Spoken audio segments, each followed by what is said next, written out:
back with another video. This one I know is a suggestion. I'll put the suggester here if I can find it. This video is about 15 minutes long. Today? Yes, about 15 and a half minutes long. Top 3 photos with disturbing backstories, part 1. So this guy looks kind of familiar. I don't know if he just looks similar to someone else that I've saw on YouTube before, but I know someone wanted me to watch this, so, and I feel like you guys want me to watch like more parts too, like part 2, 3, 4. If you do, let me know in the comments below of this video, just so I know. Yeah, the top 3, it's going to be kind of weird because it's 15 and a half minutes long for 3 photos, so not too sure. I'm assuming it's going to go obviously deep into the backstories, which photos definitely kind of have a lot of backstory to it, so I guess I understand that. Yeah, without further ado, let's go. Let's see what happens here. Today I'm going to share with you 3 progressively more horrifying true stories, and at the end of each of them, I'm going to share with you the picture that is famously associated with them. But before we get into today's so it's stories, kind of like 3 horror if you're a fan stories. of the strange, dark, and mysterious delivered in story format, then you've come to the right place, because that's all I do, and I upload 3, 4, even 5 times every week. So if that's of interest to you, then please remove 1 puzzle piece from all of the like button's puzzles. Also subscribe to my channel and turn on all notifications so you don't miss any of my weekly uploads. Alright, let's get into today's stories. MrBallen, I think his name is. Lawana the Bloodthirster. In 1909, Lawana Constantinescu was a 27-year-old woman living in the Romanian city of Timișoara. Lawana was a devout practitioner of Zoroastrianism, which is one of the world's oldest organized religions that began in ancient Persia and is now practiced primarily in East Asia. In the city that Lawana was living in, it was majority Christian, and they looked at Zoroastrians as witches. As such, Lawana was persecuted and ostracized primarily by these 2 Christian ministers that spread a rumor that she was drinking the blood of local children and that she worshipped Satan. That rumor would spread and grow to the point where everybody knew Lawana as like the singular witch of all the Zoroastrians in the city, and it ultimately incited this angry Christian mob to storm her house on October 21st, 1909, and rip her into the streets and savagely beat her to within an inch of her life. Oh my she God. would survive this lynching, and she would be taken to a hospital where she'd be treated for severe blunt force injuries and lacerations.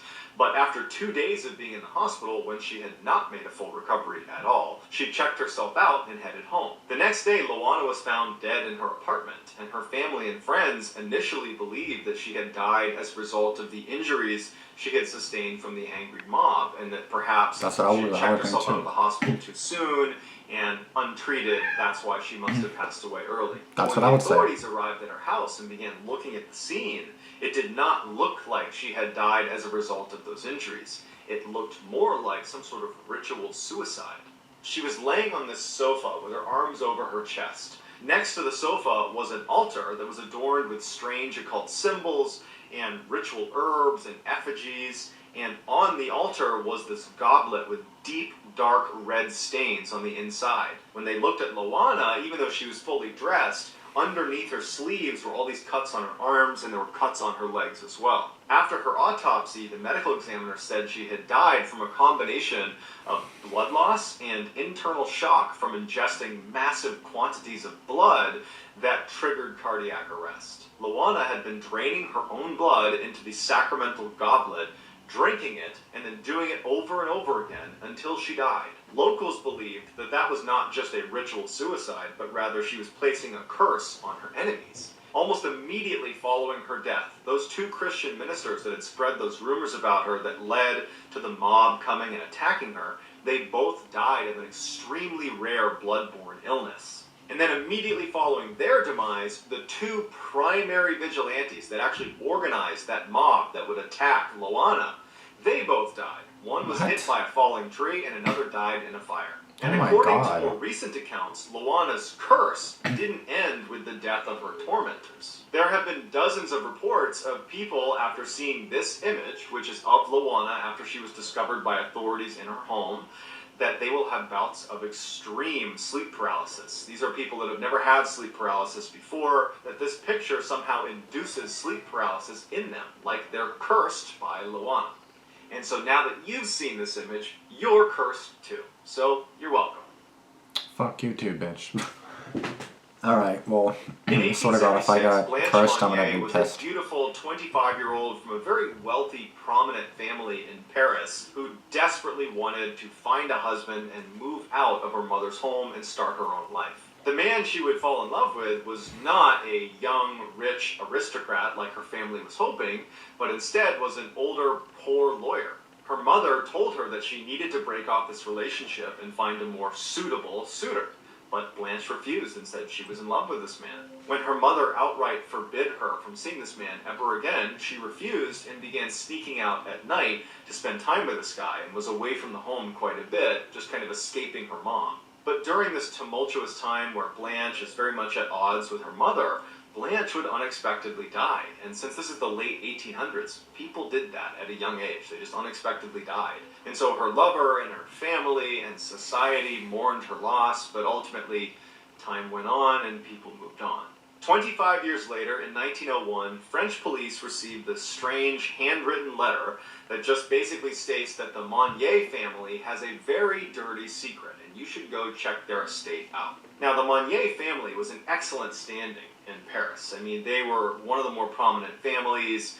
The mother, she was known for her charitable works. They were just one of those families that everybody knew, including certainly the French police. And so when they got this letter, they weren't actually that concerned that there was any truth to this letter, but they felt like it was their duty to at least go knock on the Monnier family's door, show them the letter, and then just take a look around. And so they did that. They showed up, they showed the Monnier family, including her mother who was at the door, hey, we have this letter, would you mind if we looked around?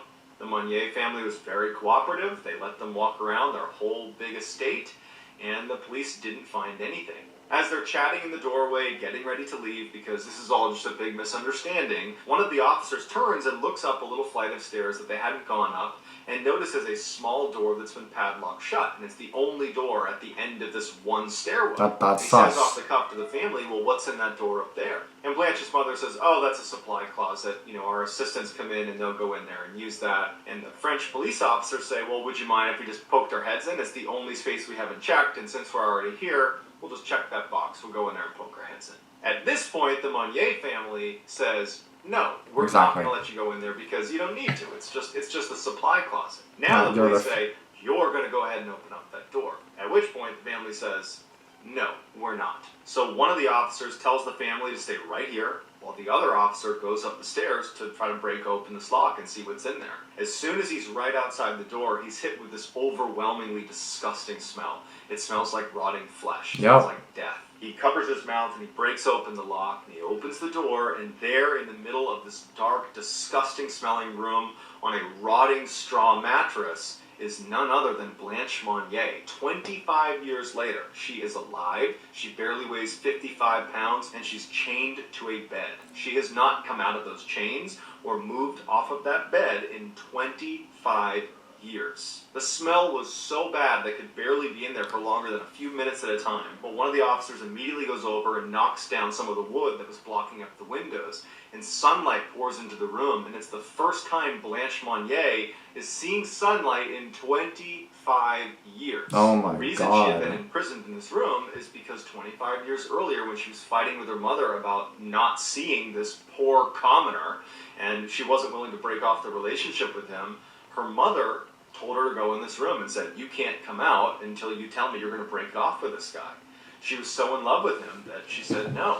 25? Wouldn't let her leave. And then days turned into months, turned into years, turned into decades, and here we are, 25 years later. She had never left that room.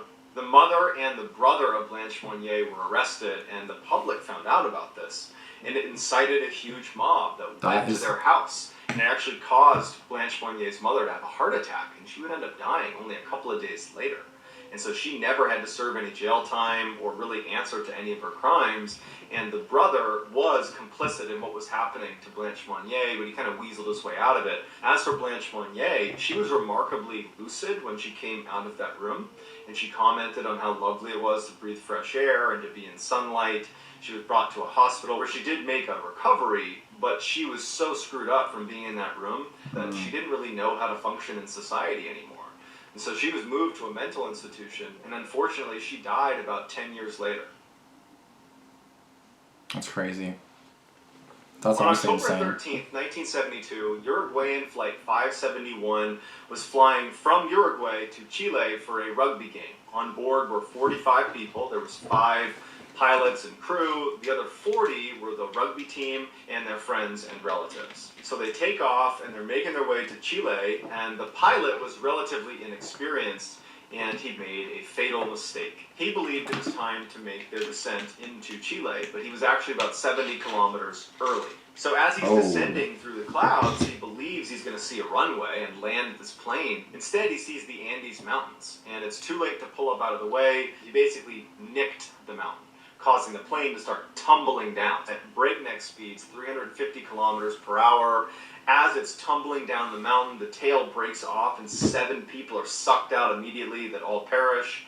It's blazing down this mountain, and then it comes to a crashing stop where on impact it kills the 2 pilots. But miraculously, of the 45 people on board, 33 were still alive when all the dust settled. Oh my But God. that night, 5 more people would perish from the freezing temperatures, and within a couple days of this crash landing, another person would die.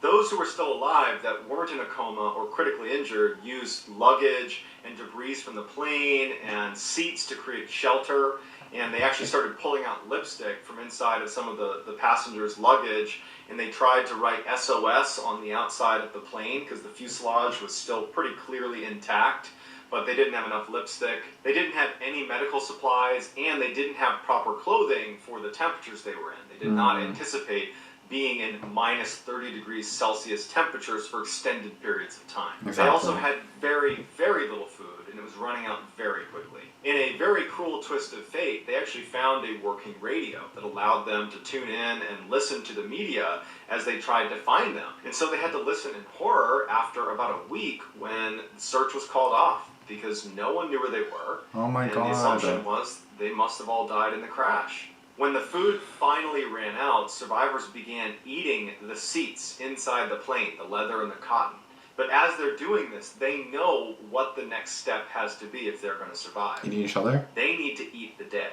And so on day 9 of the ordeal, the survivors ate the pilots. And they chose the pilots because they were the only people amongst the dead that they didn't personally know. The rest of the dead that they would ultimately eat were their friends and loved ones. Now, naturally, these people did not want to become cannibals, but virtually everyone, out of a need to survive, was able to make the adjustment. There were some people that couldn't, including one woman who didn't eat and ultimately died of starvation on day 60 because she just was not prepared to do what was necessary to survive. As if this situation wasn't bad enough, an avalanche would eventually strike the landing site, killing 8 more of these Oh people my God. that are doing everything they can to survive. But at the time of the avalanche, their food source had effectively run out, and so those 8 people who perished in the avalanche ultimately replenished their food source. From day 1, the survivors discussed climbing up and over the mountains and walking towards Chile to try to search for help. But the attempts so far had all failed due to extreme cold, malnutrition, altitude sickness. It was like they knew as soon as they walked over that mountain, they were going to die. And so many of them decided early on that they would rather just stay with the group because at least that way they would die as a group, or maybe by some stroke of luck they could still be discovered and they might be easier to discover as a big group. But 2 months after the crash, and with no help in sight, they know the search has been called off, 2 of the survivors basically say, screw it. I'm going to make the trek over the Andes Mountains. We have no supplies, we have nothing, no map, no compass, no anything. We're just going to walk roughly in the direction of Chile, and you know what, we're either going to die here or we're going to die out there. And so the 2 take off. They somehow survived for 9 days, walking over the Andes Mountains with no equipment. They had been out for 60 plus days at this point, and they managed to walk into this valley, and they see that there are people living in this valley. There's actually a couple of fishermen right on the other side of this river. And so they go down to the edge of the river and they're yelling out to these people on the other side. The fishermen couldn't make out what they were saying, and so the fishermen, they got a piece of paper and they put a pencil in it and balled it up with a rock and threw it across the river. And they were able to write down that they had survived a plane crash. They were located back in that direction. There was 14 other survivors and they desperately needed help. Balled it up, threw it back. 3 Chilean helicopters were spun up and sent off in their direction, and the 14 other survivors were able to be picked up, brought to safety, and all 16 would make a full physical recovery. Wow. However, the most difficult thing they would ever have to recover from was becoming reluctant cannibals, which is something that haunts all of them to this day. And here is the famous final picture of inside Uruguayan Flight 571 just moments before they crashed into the Andes Mountain and had to go through that horrific 72-day ordeal. So that's going to do it, guys. Let me know in the comments what you thought of these 3 stories, and I will get back to all the early commenters, and I'll pin the best comment at the top of the comments section. If you enjoyed today's video and you haven't done this already, please take one puzzle piece from all of the like button's puzzles. Also, please subscribe to this channel and turn on all notifications so you don't miss any of my weekly uploads. If you want to get in touch with me, you can direct message me on Instagram or on... I'm just gonna end this here, and I'll be back. 1 second. Sorry guys, I had to take care of something real quick. So all those 3 stories were definitely like really depressing, to be honest. I think the last one was like the most depressing one, because I think about it, like 70 kilometers. Like if you were literally just like I don't know, like a second or so like early, like you know what I mean, like early as in like he realized his mistake and then he like quickly like brought it up and then fixed it, right? But the fact that he couldn't fix it, the plane tumbled, like 7 people just like came out and died like that. Like that's the most devastating thing ever. Like you were almost close to saving it and then you didn't. You know what I mean? I'm happy that almost just over 1/4 survived, of course, but it just sucks that like of course all the deaths that like kept coming and then compiled and stuff, and like you know what I mean, like just something that that's just like kept on coming sort of thing, and that's just like really sad. You know what I mean? Like it's just really hard to like. This is why, like, obviously you can't live your life in fear and you can't just, like, not do stuff because, like, you're nervous about what would happen. But, like, in life, just be cautious. Like, be aware of what's going on. Like, be aware of what you're doing. Especially if you're a pilot, be sure you know when to go down. Be sure you, like, obviously you're trained. Don't be inexperienced. Like, don't do that. Like, he shouldn't have been flying the plane anyway because he's inexperienced. Like, I don't know how you got to, like, train for pilot school and stuff like that. I don't know exactly how that works. But like, don't do that until like you're actually ready, you know, until you actually know what you're doing, until you know what you're gonna do, you know what I mean, like until you know what's going on. But don't just do it inexperienced with a bunch of people on board that you could easily kill, which he did actually, a lot of them, and himself obviously, you know what I mean. It's just like be careful, like you know, like you gotta know what's going on. Like don't do that, you know. That's not cool. That's not safe, you know. Just really just a sad story altogether. The first 2 were also sad, especially the one with the 25-year one. That's just insane. Like, no, sorry, like mom, no, you can't see this person. And then if you keep trying, I'm gonna lock you in that room, and that's it. And then the fact that they said no, you can't check. That's us. Of course they're gonna check when you just said no. Like, if the cops ask you, can I search your house, and you say no, you're obviously hiding something. Like, you're obviously hiding something. There's no doubt about it, you're hiding something. If you say yes, that means you're not hiding anything, because like you're literally letting them go in your house, you don't care, like you have nothing to hide. They can check your basement, they can check your attic, they can check any floor because you know nothing's wrong. If you say no, especially after they search the whole house except for that one room, can we look up there? No. And then especially after they continuously said no, after like an officer said, okay, I'm gonna go up and check, you guys stay here. No. Well, you're all gonna get arrested because like you're already sus, you know what I mean? Like you don't do that. I mean, of course, either way they're kind of like fucked, because then like once they say, oh, can we check there? It's kind of like, if they say yes, then they're gonna think, if you're lucky, they could say, or they could think, okay, they're saying yes, they're not hiding anything. But then you also gotta make sure, so you actually go check, and then you're like, oh, what's this? A dead body of 20, or no, like an almost deceased human, you know? I'm really glad that she lived for 10 years after that, though. I don't know how old she was in general, but 25 years. I think when she was already like 20-something, so that's already about 40-something, and then like maybe she died in her like 50s or 60s. Still young, so like, she definitely could have had like more life to live and stuff, and that's just like devastating to how that all went down. Like, just because you don't like this person I'm seeing doesn't mean that you locked me in a room for 25 years. Like, what the hell is wrong with you? Oh my goodness. I mean, I'm not gonna lie, the first one I already kind of forgot, so I'm just gonna go, oh wait. Today? It's something about a curse. That one was just insane, because like someone, like you, how does that even happen? Like you literally drink yourself, like you put a curse, the people that did it died, the next 2 people that were involved died. It's kind of like, what? From extremely rare illness or something? It's like, what? That's so creepy, like, what? I don't know, but that was definitely a really interesting video. If you guys want me to watch part 2, just let me know, and I'll probably like look it up. If you wanna give me the link too, that's obviously easier. But regardless, if you guys want a part 2, let me know, and I'll react to part 2. I don't know how many videos this person has, but actually give me a link, because I'm not even too sure what this channel name is. So just give me a link, and then I'll watch it. So this is part 1. That definitely something. So again, if you want part 2, just let me know in the comments below with a link. If you guys have any other suggestions by any other channel, horror, anything funny, something sad, let me know. I'll likely react to it. Even a game. I was asked to do Among Us, and I probably will do Among Us, to be honest. Like, for all I know, there's already a video up right now of Among Us, because this video is not going to be up until like probably a week or so later. So, Among Us video might already be up. So, yeah, but I've never played it before.